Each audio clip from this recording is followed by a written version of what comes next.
today we have a very interesting topic. We're going to talk about why meta ads aren't working for you. And we are not going to go through all of the possible reasons because there's literally dozens of them. And maybe no one really wants your product, but we're going to focus on meta ad side of things. We're going to take a look at what you can improve and how to figure out what to improve. So let's dive in. As I said, in this video, we are going to be pulling back the curtain on how you can optimize your meta ads for sales. So that's the main thing we want to get out of Facebook ads. We want to get the sales, we want to get the conversion. That's how you get them. I'm Jacob. I run 10 Extra Ads, which is a leading creative ad agency working with e-commerce and SaaS businesses. And we help them scale with performance-driven ads for Meta and for TikTok. So let's dive into the topic. The first 3 seconds of every ad decide really everything. If your hook, which is the first 3 seconds, how we call them hook, thumbs up, whatever you call them, scroll stopper, if that thing doesn't grab people's attention, you're wasting money. So let's break it down with some numbers to actually showcase the potential effects of having a bad hook. If your CPM is $10 and you're the luckiest person ever, and 50% of people watch past the hook, so they watch beyond the first 3 seconds, you're essentially paying 2 cents per engaged viewer. An engaged viewer in this case is a person that watches beyond 3 seconds. But if only 20% stay past the hook, so your hook rate is only 20%, you're now paying 5 cents per viewer. So that's quite a significant amount, an increase. That means an engaging hook can literally cut your cost per engaged viewer in half. So let's talk about what makes a strong hook. Number one, what you can do is showcase the product's unique feature. So if the product is unique in any way, and that uniqueness is what differentiates it from other alternatives, you want to start the hook with that. The other alternative is you want to present a relatable problem. This is where the product is not very unique in a sense of differentiation from other alternatives. So if it's health, if it's supplements, if it's wellness, there's no much difference in the product's differentiation essentially. So what you want to do is you want to present a relatable problem. So you want to start with trying to lose weight. Are you tired all day from after drinking coffee, like anything like that? That's what you want to start with. So you either showcase the product's unique feature or you present a relatable problem. A higher hook rate is great, but it doesn't guarantee sales. So this is very important to keep in mind. The focus shouldn't always be on increasing the hook rate. Like I want to have 60% hook rate. I want to have 70% hook rate, which we've had, and that is great. And it just shows that the hook is really powerful, but that doesn't guarantee sales. And those ads that had 60, 70% hook rate, they are not the best winners at all time in those ad accounts. I've seen ads with 20% hook rate outperform those with 40% hook rate. So the hook rate doesn't guarantee any sales. Because what happens after the hook matters just as much as the hook itself. So your goal isn't just to get people watching, but your goal is to keep them engaged, interested, and ready to buy. And that's what your ad should fulfill as a purpose. So overproduced ads are getting ignored.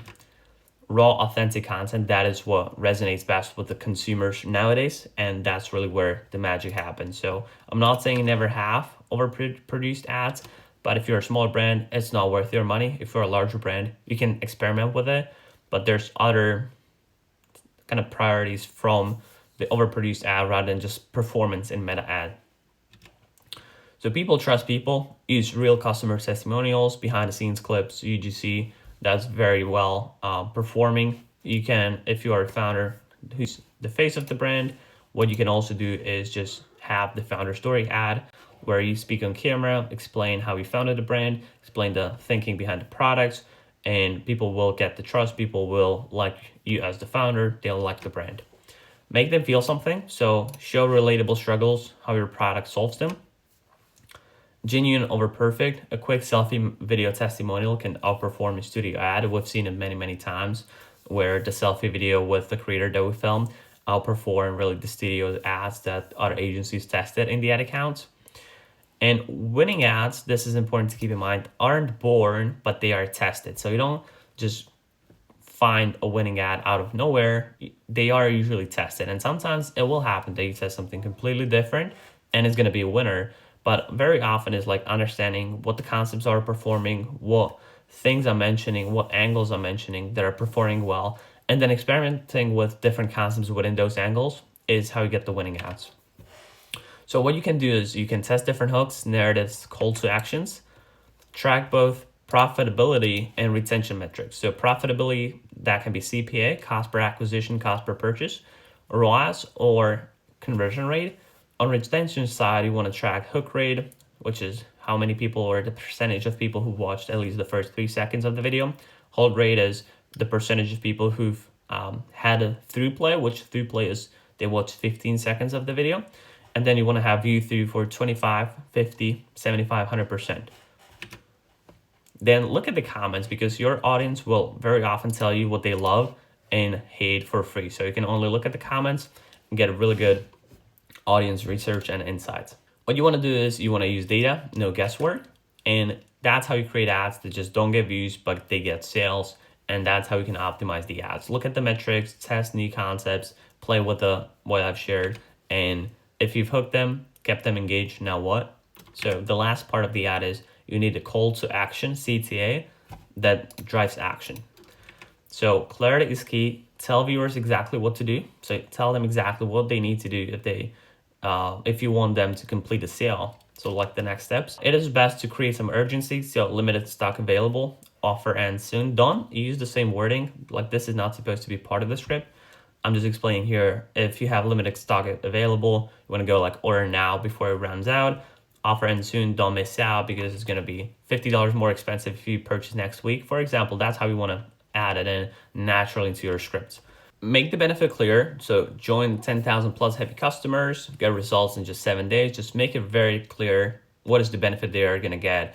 And you want to reiterate it in the call to action. So you should mention it in the middle of the video when listing out the benefits and discussing the benefits. And then you want to reiterate the main benefit in the call to action. Or join 10,000 plus happy customers could be more of a social proof as well. So it's a mix of both. Now you know how to optimize your meta ads for sales. And if you want to work with us, just hit the link in the description, apply to work with us, and we'll cover the entire ad creative production for you. We'll build the creative strategy for you. We'll write the scripts, film the content with the creators that you'll approve, and we'll do the final editing so you have the videos ready to launch in your ad account and help you scale and become more profitable on Meta. So if you are interested, hit the link in the description. And if not, I'm going to see you in the next one.